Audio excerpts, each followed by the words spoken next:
The young lady. Oh. So beautiful. What is the name? Peaceful phone number.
Hey guys, welcome to a new vlog for me and Fred. We're gonna go through the weekly TBR, starting out with our weekly quote. It's from the woman who must not be named, but it says, "It does no good to dwell on dreams and forget to live."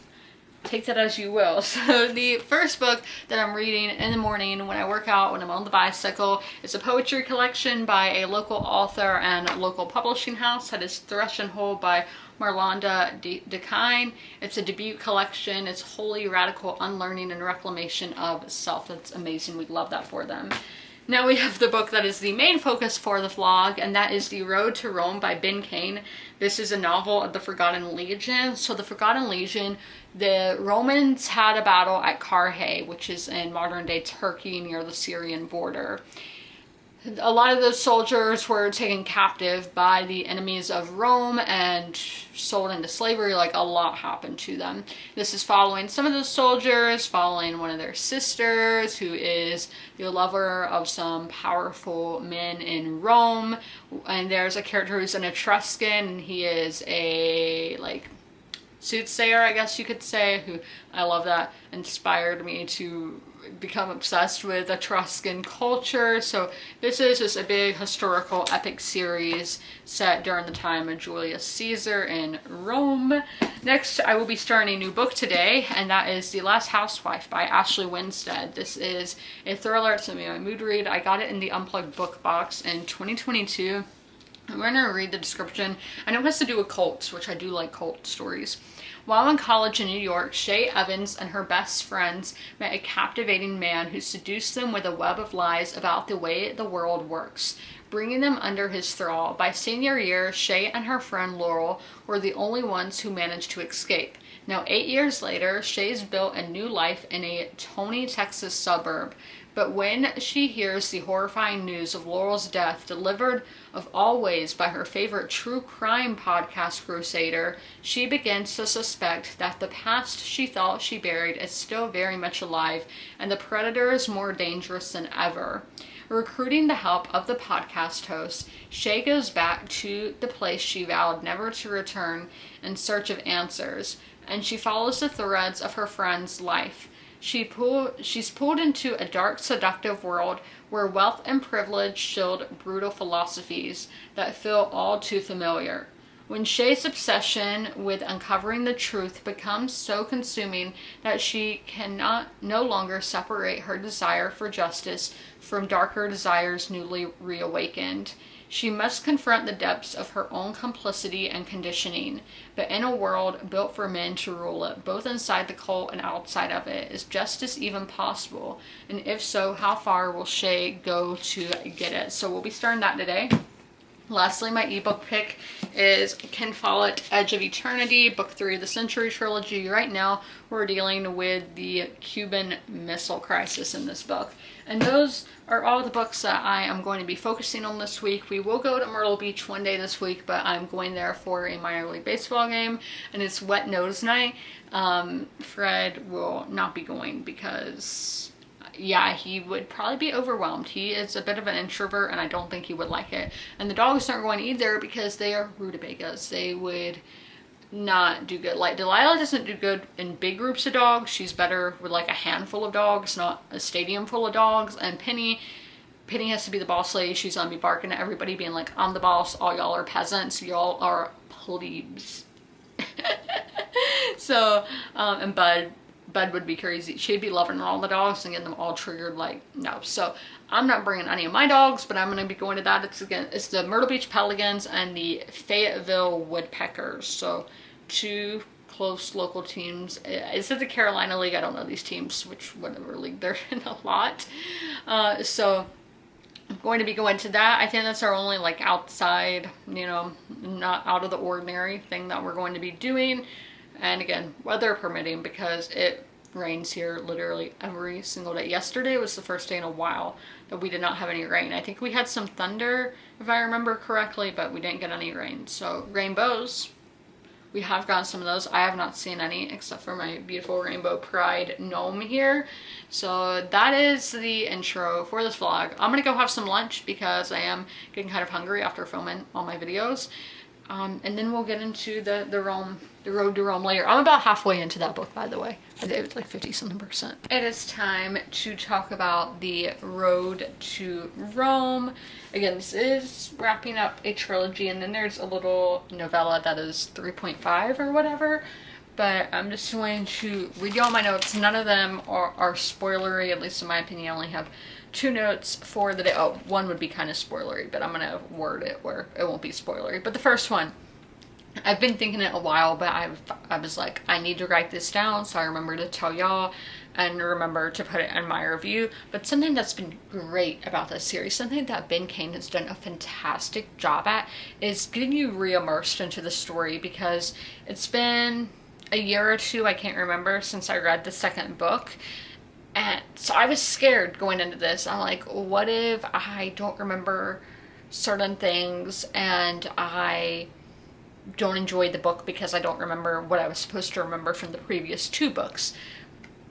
But once you get into the story, it reads so fast because you're familiar with the pacing, you're familiar with the characters, you're familiar with the setting. You're not needing that world building, you're not needing that character building, because you've had 2 books to do that. And I don't know how it just flows so well, going years between reading, but still just being re-immersed into the story. Ben Kane does a fantastic job of that.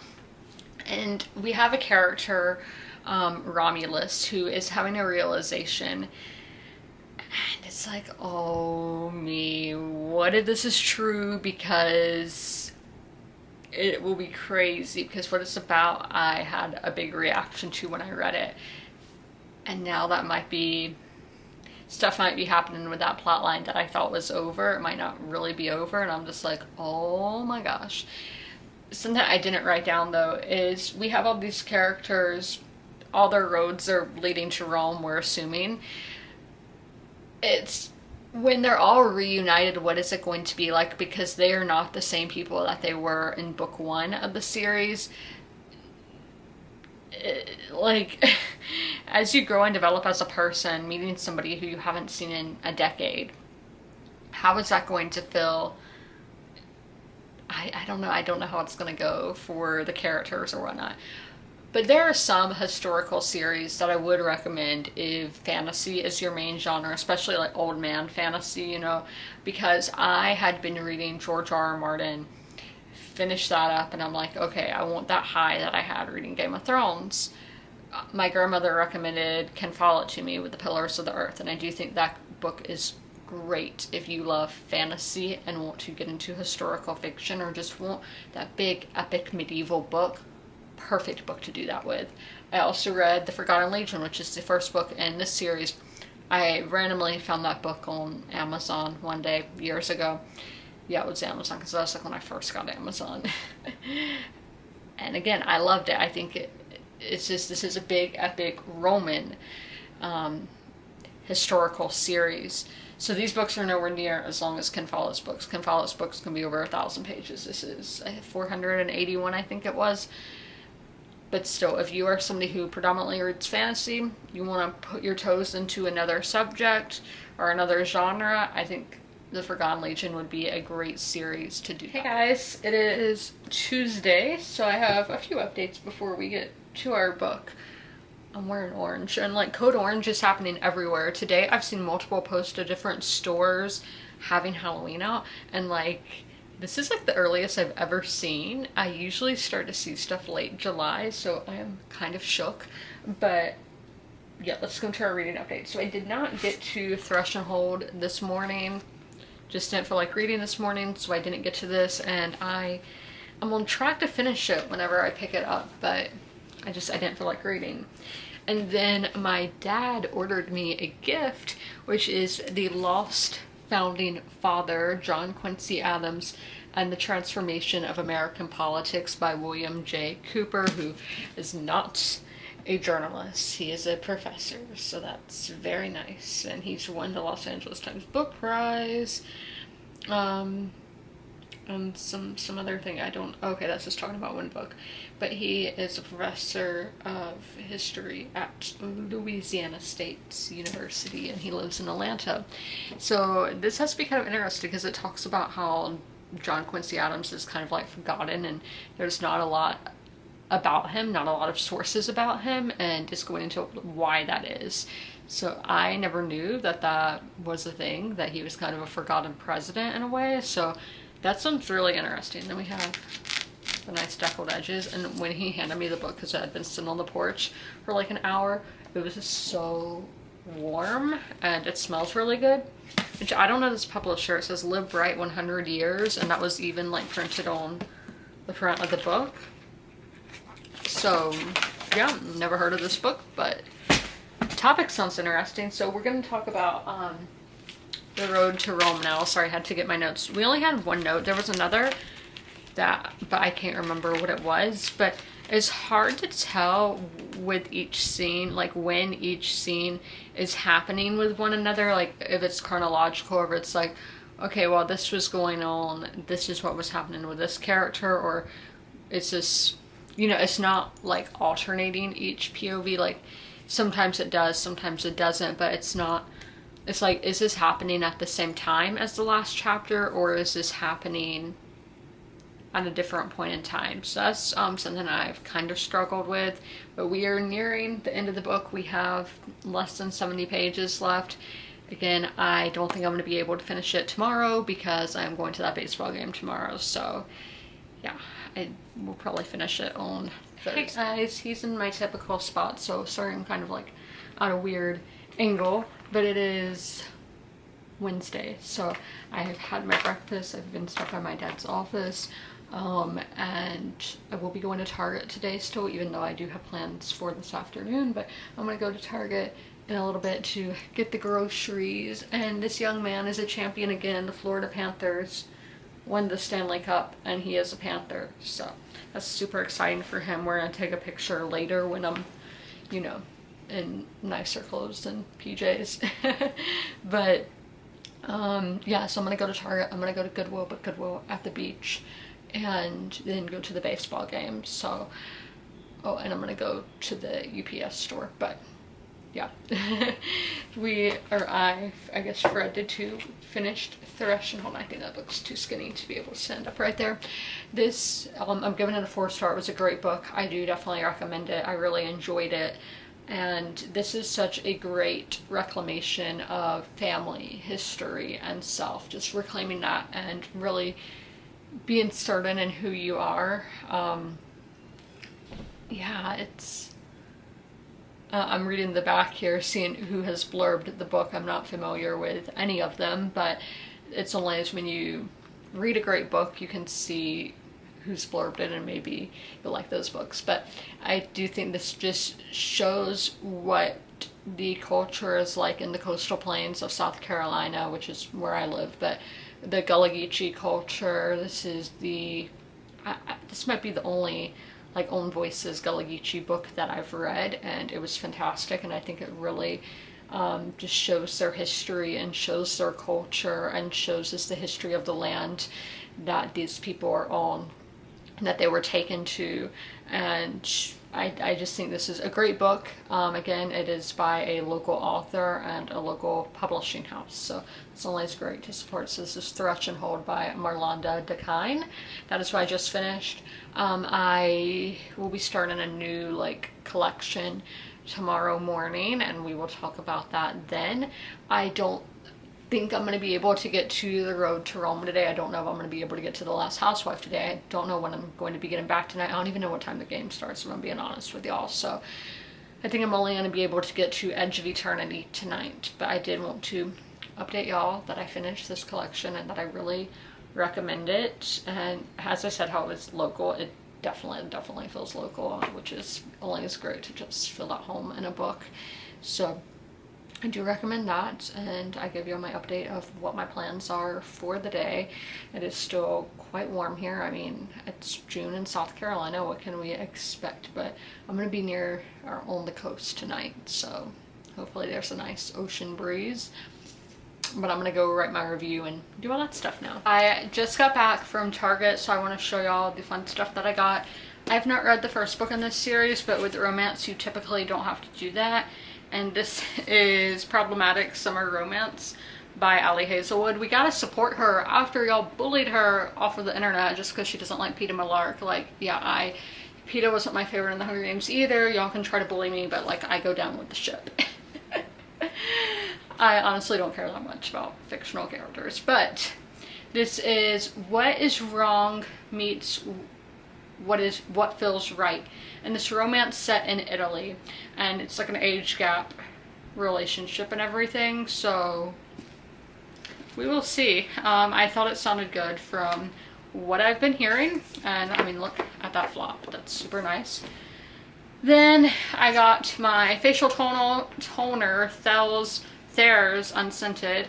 Got that. Again, I recommend it in any scent, unscented, whatever. That was just the closest one from where I came onto the aisle at. And my friend who I do audiobooks with, or I don't know if he does it when he listens to audiobooks, but we do these crafts together like every season. So for the summer, we're doing monster trucks. I'll do this while listening to an audiobook, which I don't think I'm gonna have an audiobook this month, if I'm being honest with y'all. I'm doing The Last Housewife as an audiobook, but that's my mood read, so that's kind of different. But this is a monster truck, paint your own monster truck kit. So I will be doing this sometime this summer. And this is the book I'll be starting tomorrow, but we're not going to go into what it's about. But it's Appalachian Reckoning, a region responds to Hillbilly Elegy, edited by Anthony Harkins and Meredith McCarroll. Funny, I got this on the coast and it's about Appalachia, but I do want to read that. That's everything I got at Target. I'm about to eat some lunch. I'm going to leave for the beach in like an hour, but we're going to like my favorite Goodwill there, and then going again. I've told y'all what we're doing, but I'm just saying it's my favorite Goodwill because there are so many Goodwills at the beach. This is the Carolina Forest location, and he's looking at me. But we need to take our Stanley Cup picture as well because Fred won the Stanley Cup. So shout out to Fred. Made it home. It's like 10:30 at night. I don't know, but yeah, I had a lot of fun. I showed y'all the dogs. Viola, I love her. I wish I could adopt her, but I can't have any more pets, which is so sad. But she was the sweetest little lady, and she's 5.5 years old and was a stray. And I'm just like imagining the stray dogs at the beach. Like I imagine them sleeping on the beach. Yeah, so I want to show y'all what I got at Goodwill. So this is my favorite Goodwill. I've told you already, but they had a lot of popular books. So I got, oh my, I've never seen the return rental thing on the back before, but this is Into the Wild by John Croker. I don't remember how you say that, but I watched this movie years ago, so we got that. And we got The Glass Castle by Jeanette Walls, which I know a lot of people love this book. And then a book, you know, a banned book over here that I had back in the day but never read it. So 13 Reasons Why. This is a book I read in high school, and y'all know I want to reread the books I read in school. It's Night by Eli Wiesel, another banned book. Then Little Earthquakes by Jennifer Weiner. She's an auto-buy author for me. We have 2 more books here. We have Nomadland by Jessica Bruder. This is 100 Notable Books of the New York Times Book Review from 2017. And so I got that. And lastly, Stalin by Robert Service, a biography on Stalin. So that's what I got. I'm gonna have some ice cream and then get into Edge of Eternity. I did read 1 chapter in The Road to Rome because I just had nothing to do earlier before I left. So that is it. I know I have a headache from having that hat on for so long, but I'm gonna get some ice cream, which they did not have Breyer's French vanilla, so I had to get the Haagen-Dazs vanilla. I've never had it, so hopefully I low-key have such a mess in here because of all this stuff I hauled yesterday, and I just got back from my walk, and yes, we are very sweaty and gross. But I do want to show you all the book we're going to be starting today, and then do my mail haul for the week. And again, just sweat all over me. I went out for lunch and then, you know, came home and went on my walk and everything. So we know about The Road to Rome.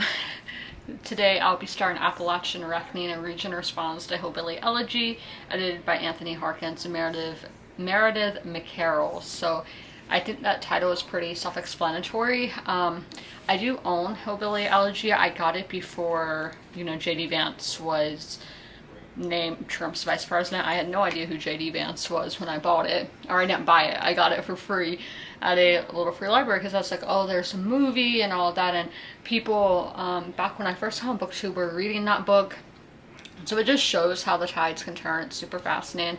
And I mean, I am still curious of how somebody can go to calling Donald Trump Hitler to being his vice president. Like, how do you make that switch? I think it's all just power hungry that, like, I know, I'm like, we're not supposed to talk about politics here.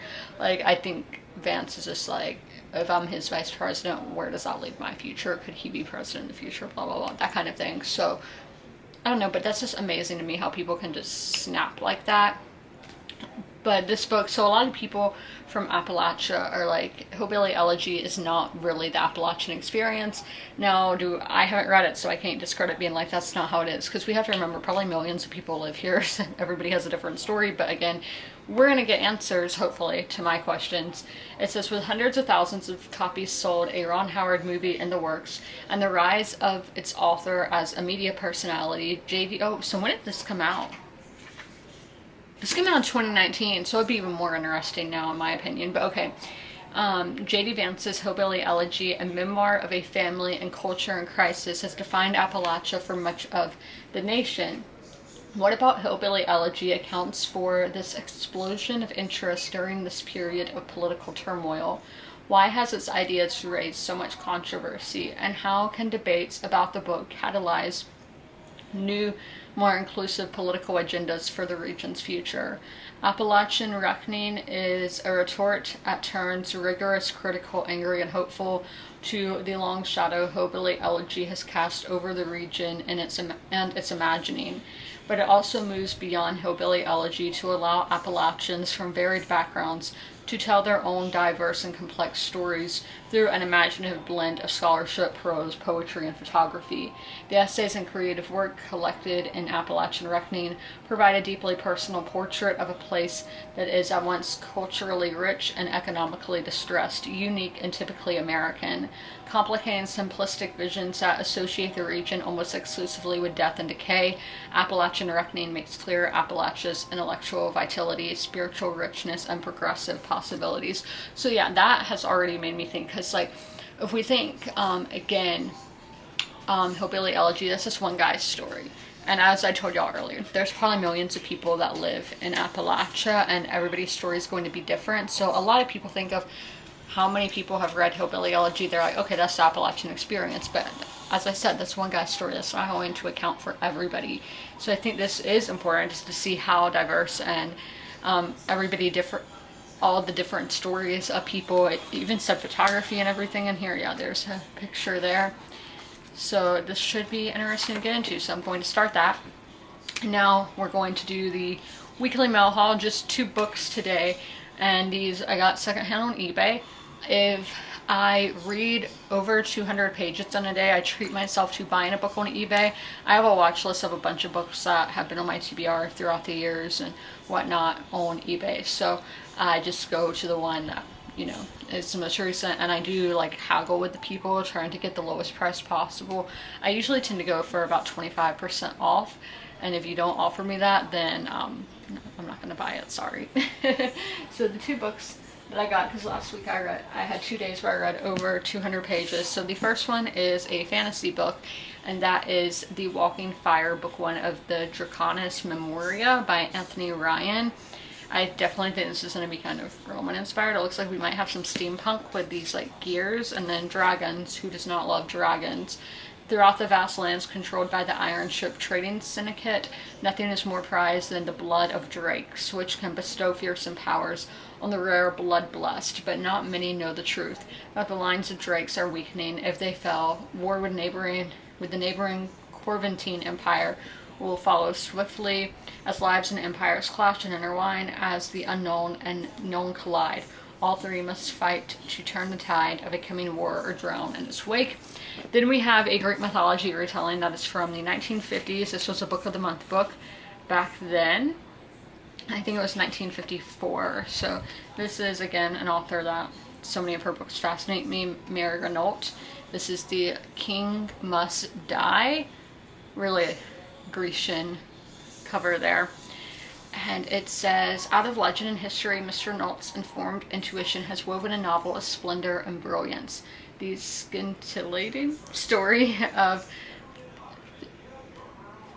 Theseus, slayer of monsters, abductor of princesses, king of Athens.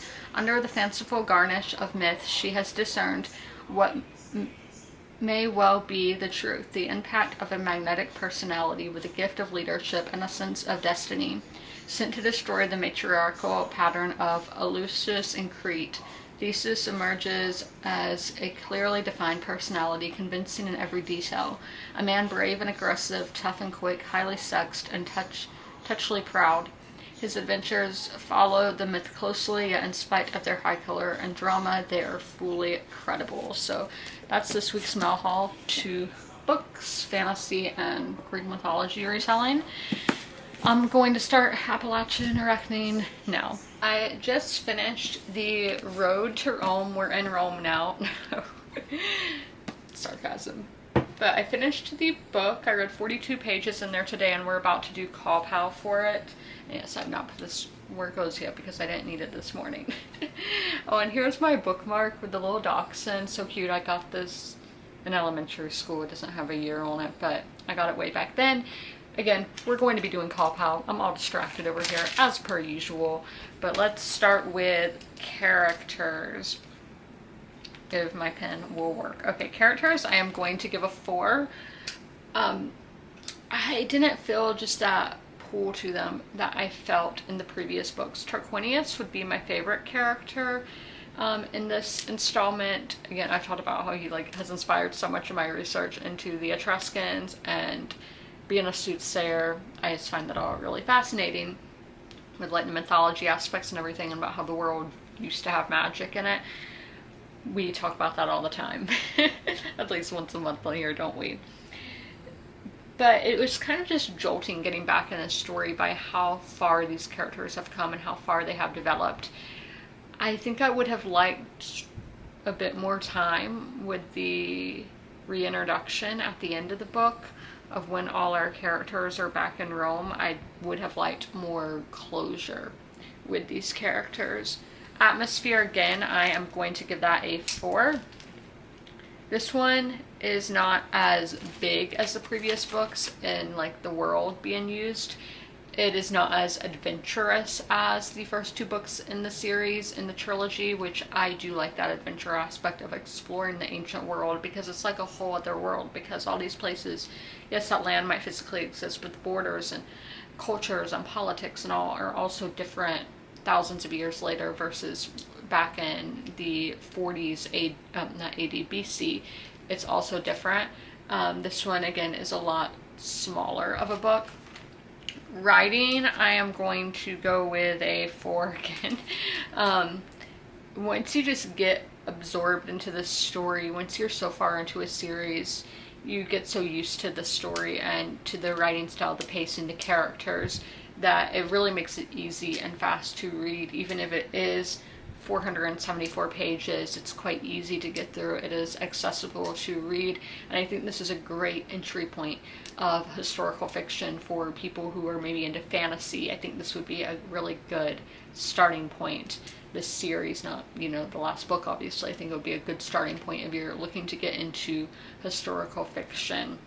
It's not too dense, and it's adventurous, and so on. So the plot, I'm going to give a 3, because, again, if my pen will work here, it wasn't the same as the previous books, and I know that it's a different book, but it's not as adventurous. As I said, it's a lot smaller on scale, and I just felt, again, jolted by a lot of it. It doesn't really go where I thought it would go, and just seeing these character stories come to an end, I would have just liked a little more, maybe. That I just think it was kind of lacking in the plot.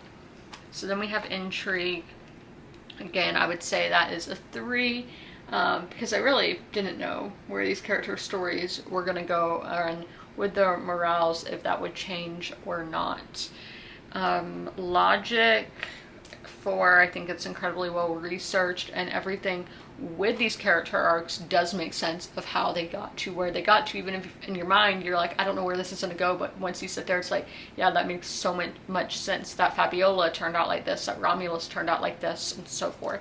So enjoyment, yeah, I did enjoy my time reading it. I would say a 4. So just a lot of 3s and 4s, so that means it was a pretty good book. But let's do the cop-out here. So 4 plus 4 plus 4 plus 3 plus 3 plus 4 plus 4 is a 26. Divide that by 7, and it gets a 3.71. So a 3.75 for the last book. So it was the worst book in the series, but it's still a good book, and I would recommend. I mean, especially if you made it this far into a series, why are you not going to continue it?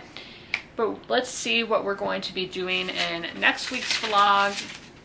Next week's vlog will be our reset, which I'm super excited, because I just have everything. I know everything that I need to do for that, and it's like I can't do it because I'm waiting for that. So I cannot wait to actually, you know, get to doing that. And let's go through our weekly wrap up. So I have not read over 100 pages every day this week, because yesterday when I was out of town at the baseball game, I only read 43 pages, but I have completed 2 books this week, and then I have hauled 1 new book, because the others were secondhand. I hauled Problematic Summer Romance, which was $16, so that was my weekend reading. I hope you guys enjoyed. If you made it all the way through, leave a fruit emoji in the comments below. And as always, comment, rate, and subscribe. And don't forget to ring that notification bell to be notified when all my videos go live. I'll see you in my next one. Bye!